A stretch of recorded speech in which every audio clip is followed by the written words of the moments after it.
Welcome to Reading with Money. This is the Booktube Newbie Tag. I realized that I already have uploaded some videos to my YouTube channel, but I think I'm technically still a newbie, so here it is. My name is Daniela. Everyone calls me Money, hence Reading with Money. And let's just get into the questions, because I predict I'm gonna ramble a lot. The first question is, why did you start this channel? The short answer is that my best friend suggested it one time that we were talking about books, as we usually do, and I thought about it for maybe a day, and I was like, yeah, I'm gonna do it. That was basically it. So my best friend and I read a lot, and wow, my hair. You know that moment in the Prisoner of Azkaban movie when Hermione is looking at herself and she sees the back of her hair and she's like, is that how my hair looks from the back? I just had that moment. I don't know what is going on here, but we're gonna move on because yeah, I kind of like the waves I've got going on today. I just left my hair to dry on its own, so that's all I can ask of it, poor thing. Next question.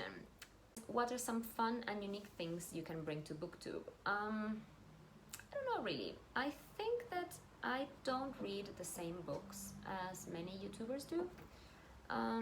There's a lot of like popular books that are always coming up on the videos, at least from the booktubers that I follow that are very popular. There's a lot of YA, fantasy that I'm not really reading much of or at all lately. I think that the books that I read sometimes are maybe not as well known or maybe not as popular anymore. Maybe it's about the variety of the books that I read that is unique about my channel. I'm also an English teacher, not an English as in literature, although I do teach literature in English, but I am from Uruguay and I teach English as a second language. So yeah, I think that sometimes being a teacher can bring a different perspective to the reviews of books. So yeah. Next question is, what are you most excited for about this new channel? I would say just the possibility of putting out my opinions about the books that I love into this void and hopefully finding other people who like the same books as I do and we can have discussions about them. It hasn't happened so far, but I have my fingers crossed that I will find like-minded people through this channel, and yeah, that's basically it. Next question. What questions would you ask your favorite YouTubers? Time. How do you manage time? Like, I watch a lot of Booktube, and most of them have actual day jobs and they still manage to put out videos regularly. How? I have not been able to come up with a schedule or to even like attempt to create a schedule to upload videos in, because maybe it's because I'm a teacher, but yeah, my time is very much occupied with all the teacher stuff. There's a lot of correcting to do and planning and yeah, a lot of work that I take home with me, and I work quite long days as well. So I would just ask that, like, how do they manage time? Like, they manage to read 10 books a month and film and edit videos and have a job. How? I don't understand. Anyway, next question. What challenges do you think will be the hardest to overcome? I would say managing time is what will be most challenging for me. And then we get into the reading the actual reading questions. I reorganized some of these questions from the original tag because I feel like some questions were added later, and so then the questions didn't follow like a natural order. Anyway, next question is, when did you start reading? I started reading when I was very young, 5-6 years old, and I haven't stopped reading since. Like, I've been reading books since I learned how to read, basically. There were always books in my house. My father would read to my sister and I before bed. He would read books like 20,000 Leagues Under the Sea by Jules Verne. Um, I remember that one very distinctly because my dad had this very small, squarish edition hardback, and it was kind of falling apart. So I vividly remember that book. I don't remember the actual plot of the book because I was very young and I haven't touched it since. So that's probably a book that I should read at some point, for real. So yeah, my dad would read to us, and as soon as I started reading, I started getting books for my birthday. Many people from my generation, in Uruguay at least, I don't know if they were actually from Spain. I think that these books were from Spain, but we got them here in Uruguay. They're called El Barco de Vapor books, and they were graded for children. So you had the sky blue books that I remember were for like little kids, like 7, 8, and then you had the orange ones for like a bit older, and then the ones for the oldest kids were like 12 years old, and they had like a red spine. Yeah, I really remember those. Those really left a mark on me, especially the red ones, because I remember convincing my parents to buy me one of those books, even though I wasn't 12 years old yet. And that was like a big moment for me. I don't know. So I read those books. I would go to my school's library, and when I started learning English, I started going to the English Institute's library as well and started reading in English. So yeah, I was always reading, basically. The next question is, what book or series got you into reading? Again, I was always into reading. But there are some books that I distinctly remember and that left a mark in some way. Like when I was 9 years old, my dad gave me I, Robot by Isaac Asimov, and I read it, and I've been obsessed with science fiction since then. I consequently read a lot of Isaac Asimov and Ray Bradbury as well, because my dad, like, those are my dad's favorite authors. And so, well, they became mine as well. Other books that I really enjoyed reading when I was young were some, like, comic books, I guess, like Asterix, which I'm not sure I'm pronouncing correctly, but that's the way we always said it here in Uruguay, so Asterix it is, which was great because the jokes, you enjoy them when you're little, but as you get older you understand a lot more, especially if you've studied history, because there are a lot of historical jokes, so Asterix was great.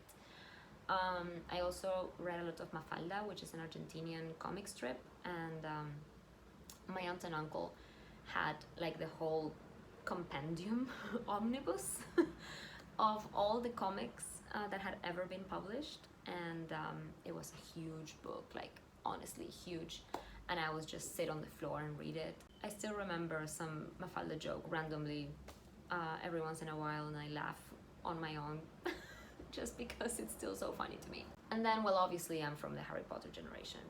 I read Harry Potter when I was 10 years old, and I grew up with them. Like, the last one came out when I was 17. I also read The Lord of the Rings trilogy and The Hobbit and The Silmarillion, and yeah, my love for fantasy books grew as well. So yeah, those I would say were the books that got me going. I could go on. I could start talking about when I discovered Shakespeare and I became obsessed with Shakespeare as well, or the Bronte sisters, or Jane Austen. I could go on, but this video is probably already too long, so let's move on to the next question. The next question is, what kind of books do you like reading? Well, I've kind of already answered this. I love fantasy, I love science fiction. I am very much into magical realism these days, and historical fiction, and if you combine those two, well, you got me. So yeah, those are the books I read mostly these days. I also enjoy a good thriller or horror, even like Stephen King, for example, that level of horror and thriller, I would say. I enjoy pretty much every genre. And then we've got the last two questions. Where do you read? I read everywhere. I mostly read on the bus though, because I have quite a long commute to and from the schools where I work at. So yeah, like combined, I would say I have like 2 hours of commuting. because I take up to 3 or 4 buses a day. So yeah, there's a lot of reading done on the bus. I also read before bed, so in bed or lying on my sofa, as you may have seen from my reading vlogs. I also read when I am on holiday at the beach, especially because I love sitting in the sun with a good book. That's my happy place. And finally, why do you love reading? That's such a difficult question though. I love reading for many reasons. So reading is a form of entertainment, just as watching a TV show or a movie is. Like, the escapism is there. That's a big part of it, I guess, like being able to escape into other worlds that are not your own, even if it's just for a little bit. But with reading, you get to imagine them for yourself, and I find that fascinating, the way that our brains can conjure up those scenarios that the author is describing to you. It's fantastic. I also love how much you can learn from books. I learned English, like grammar, vocabulary, from books as much as I learned from my teachers and from my education. Most importantly though, you can learn from different cultures and history and different perspectives that are not your own, and I think that makes you grow as a person and develop your own personality.